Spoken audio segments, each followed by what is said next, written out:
اور ایک میں نے آپ سے یہ کہا کہ وہ اس طرح کا آئین پاس کریں کہ 2 دفعہ سے زیادہ وہ الیکشن لڑ ہی نہ سکے، اور اگر کسی بھی ممبر پر کسی بھی شخص کے اوپر کرپشن کے چارجز ہوں یا وہ جو ہے وہ اس کے اوپر کرپشن کے چارجز ہوں یا پھر اس کے اوپر ثابت ہو چکی ہو کرپشن یا کیسز چل رہے ہوں، تو میرا تو خیال ہے کہ اخلاقی طور پر اور دینی لحاظ سے اس شخص کو خود ہی پیچھے ہٹ جانا چاہیے جب تک کہ وہ اس الزام سے یا اس جرم سے باہر نہ آ جائے یا اس کو کمپنسیٹ نہ کر لے۔ تو اس کو ان عوامی خواہشات کا احساس اور خیال رکھنا چاہیے تاکہ یہ چیزیں نیچے تک عوام میں نہ پھیلیں۔ یہ جو خاندانی نظام کا یہاں پر ایک سیٹ ہو گیا ہے رول کہ اب اس کا بھائی، اس کا بیٹا، اس کی بیٹی، اس کا یہ ان چیزوں سے پارٹی، ہر پارٹی کے جو کارکن ہیں اور جو ہر پارٹی کے عہدیدار ہیں وہ باشعور ہوں اور وہ خود اس چیز کو اپنی پارٹی کے اندر لے کر آئیں کہ اس کے کوئی رولز ریگولیشنز طے کریں۔ پارٹی کے الیکشنز ہوں، جو پارٹی میں نئے لوگ شامل ہو رہے ہیں، نئی چیزیں لے کر آ رہے ہیں، باہر کی سٹڈیز لے کر آئیں، تاریخ کو سمجھتے ہوں اور وہ پاکستان کے لیے کوئی ایجنڈا ہو ان کے پاس تو ان کو آگے آنے دیں اور ان کو پارٹی کے عہدے دیں۔ ہر پوری دنیا میں پارٹیز کا نظام ہوتا ہے، 2 یا 3 پارٹیز ہوتی ہیں، ان کے پاس ملک کے لیے کوئی ایجنڈا ہوتا ہے، ان کے پاس کوئی انفراسٹرکچر ہوتا ہے، عوام کے لیے کوئی سہولتیں ہوتی ہیں، لیکن بدقسمتی سے پاکستان کے اندر پرسنل اور انڈیویجول باتیں ہو رہی ہیں۔ وہ کہہ رہے وہ یہ کہہ رہا ہے، وہ یہ کہہ رہا ہے، کم از کم مجھے یا ایسی پڑھی لکھی عوام کو اس بات سے کوئی دلچسپی نہیں ہے کہ کون کیا کہہ رہا ہے، ہمارے لیے آپ کے پاس کیا ہے۔ تو اس پہ سوچیں اور ایجنڈا پیش کریں۔ تمام پارٹیز اس وقت الیکشن کی بات کر رہی ہیں، اس میں کوئی شک نہیں ہے کہ فوری election, fair and free election اس ملک کی تقدیر کو بدل سکتے ہیں اور کوئی راستہ نہیں ہے۔ اور انتشار کی اور بدلے کی، انتقام کی سیاست سے پیچھے ہٹیں اور فیئر اینڈ فری الیکشنز کے لیے اللہ کرے کل فیصلہ آ جائے تو سب لوگ تیاری کریں، اور جن کے اوپر چارجز ہیں وہ خود ہی ذرا پیچھے ہٹ جائیں، ملک کے لیے، اپنے ملک کے لیے، اپنی عوام کے لیے، اور جو لوگ کیپیبل ہیں، جو لوگ ان چارجز سے پاک ہیں، ان کو آگے آنے دیں اور وہ اس ملک کی باغ ڈور سنبھالیں اور اپنے ایجنڈاز عوام کے سامنے رکھیں کہ اگر اقتدار ملتا ہے تو وہ کیا کریں گے، عوام کے لیے کیا ہے ان کے پاس۔ اچھا، ایک اور بات جو عوامی جو طبقہ ہے، عوام ہے، ان سے جو سوال ہے وہ یہی ہے کہ اس ملک میں کیا سیاسی جماعتوں نے اس ایجنڈے کے اوپر کام کیا ہے کہ اگر آپ کو اقتدار ملتا ہے تو آپ آتے ہی کیا چیزیں ملک کے لیے فوری طور پر استحکام کے لیے سٹیپس لیں گے، کیا کام ایسے ہیں جو آپ اس ملک کے لیے کہیں گے؟ سستی بجلی کیسے آپ فراہم کریں گے؟ IMF کے ساتھ آپ کیسے ڈیل کریں گے؟ آپ گندم جو ہے اس کی پیداوار کے لیے کیا کریں گے؟ یہ جو چیزیں ہمارے ملک میں بہترین طور پر اگائی جا سکتی تھیں، یہ باہر سے امپورٹ کیوں کی جا رہی ہیں؟ اس امپورٹ کو کیوں روکیں گے؟ پاکستان کی جو بہترین مصنوعات ہیں ان کی بیسٹ ایکسپورٹ کا کام کیسے کریں گے؟ اوورسیز پاکستانیوں کی ووٹ کے حق کے لیے آپ لوگ سب ایگری کر رہے ہیں یا نہیں کر رہے ہیں؟ وہ ہمارا ایک بڑا اثاثہ ہے، آپ جب ان سے مانگنے کے لیے چلے جاتے ہیں تو ان کو ووٹ کا حق بھی دیں۔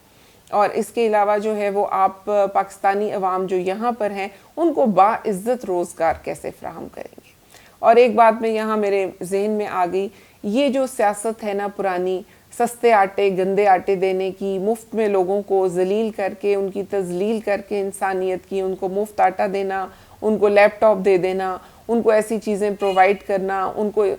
اس طرح کی سوچ میں مبتلا کر دینا کہ وہ ہر چیز مفت میں مانگے، اس کو پلیز بند کر دیں۔ یہ اب نامنظور ہے۔ عوام کو روزگار فراہم کریں، ان کو عزت کے ساتھ روزگار کمانا اور عزت کے ساتھ آٹا خریدنے کے لیے آپ کوئی انتظامات کریں، اس طرح کے کام نہ کریں۔ یہ جو پبلک ہو رہی ہے، بوڑھوں بزرگوں کو مارا جا رہا ہے، عورتوں کے دوپٹے کھینچے جا رہے ہیں، اس طرح کی چیزیں جو ہیں اب عوام کو قبول نہیں ہے۔ اور یہ جو بھی ایسی سیاست کرے گا وہ گڈ بکس میں جانے کی بجائے عوام کی نظر میں وہ سیاست جو ہے اس کی ختم ہوتی نظر آ رہی ہے۔ اور ایک اور جو چیز ہے وہ عوام کی نظر میں یہ ہے کہ آپ لوگ جو ہیں وہ الیکشن کی تیاری کریں۔ ایک اور بات سامنے آ رہی ہے کہ جی پاکستان کے پاس بجٹ نہیں ہے کہ وہ الیکشن کروائے، تو جو لوگ ہیں صاحب حیثیت ہیں، صاحب ثروت ہیں، جنہوں نے باہر اپنے اثاثے بنا رکھے ہیں وہ اس وقت سامنے آئیں، اور ملک ایک مشکل وقت میں ہے، پاکستان جو ملک ہے ایک مشکل وقت سے گزر رہا ہے، ایک بحران سے گزر رہا ہے، تو اس وقت اسی کی عزت اور اسی کا مقام بنے گا جو پاکستان کا ساتھ دے گا۔ تو آپ اپنے اثاثوں میں سے جو ہے وہ اس وقت ملک کے لیے ڈونیٹ کریں اور دیں۔ سب سے پہلے جو لوگ صاحب حیثیت ہے وہ سامنے آئیں، اور جنہوں نے ملک سے بہت زیادہ استفادہ کیا ہے، کسی بھی طرح فائدہ اٹھایا ہے، وہ ملک کو کچھ لوٹانے کا وقت ہے اس وقت۔ جیسے ماضی میں جنگوں کے وقت عوام نے، لوگوں نے ایک ہو کر ملک کے لیے اپنی ساری چیزیں جان و مال سے جہاد کیا، تو آپ سمجھ لیں یہ بھی ایک قسم کا جہاد ہے، اور اس میں آپ بھی اپنا حصہ ڈالیں۔ ایک اہم بات جو میرے حلقے میں بھی لوگ کر رہے تھے، وہ بات میں یہاں پہ اس پلیٹ فارم پہ ضرور کہنا چاہوں گی۔ کچھ لوگوں کی ایسی باتیں سامنے آئی ہیں کہ جنہوں نے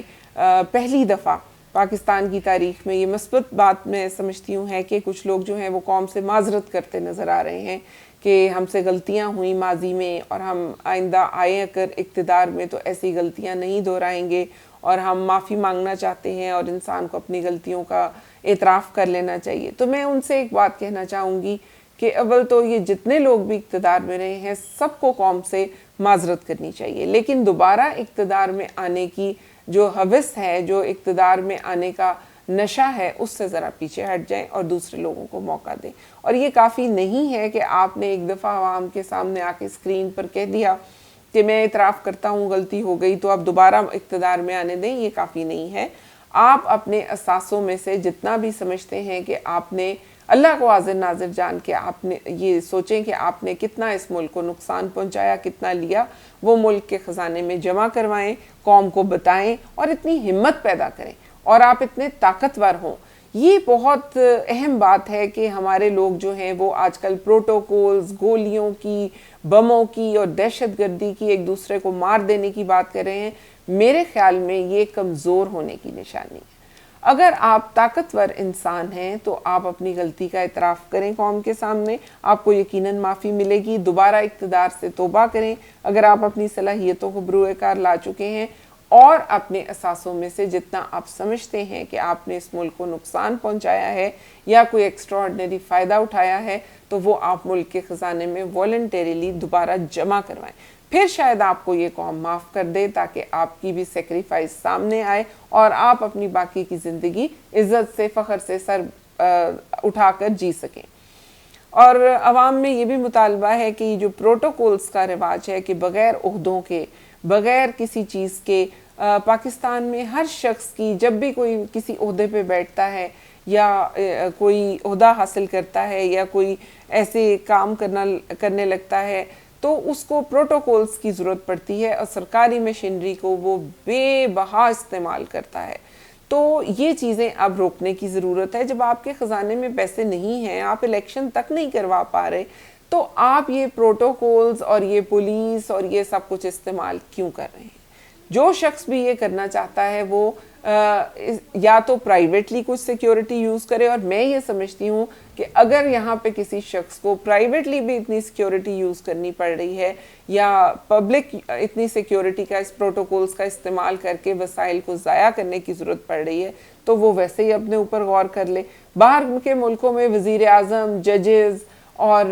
سب لوگ جو ہیں وہ سیکیورٹی کے بغیر عوام میں گھوم سکتے ہیں۔ یہاں بھی اب عوام کو ایسے نمائندوں کی ضرورت ہے جو سیکیورٹی کے بغیر ان میں گھل مل کر گھوم سکیں، اور ان کو کوئی ایسا خطرہ نہ ہو، انہوں نے کوئی ایسا کام نہ کیا ہو جو ان کو ہر وقت جان و مال کے جانے کا خطرہ ہو۔ تو اس ملک میں، پاکستان میں ایک مثبت تبدیلی کی ضرورت ہے، جو اگر اوپر سے آئے گی تو عوام میں بھی بڑی تیزی سے پھیلے گی، اور عوام میں مثبت سوچ کو ترویج ملے گی، اور اس ملک کو بچانے کے لیے ہم سب کو قربانی دینی ہوگی۔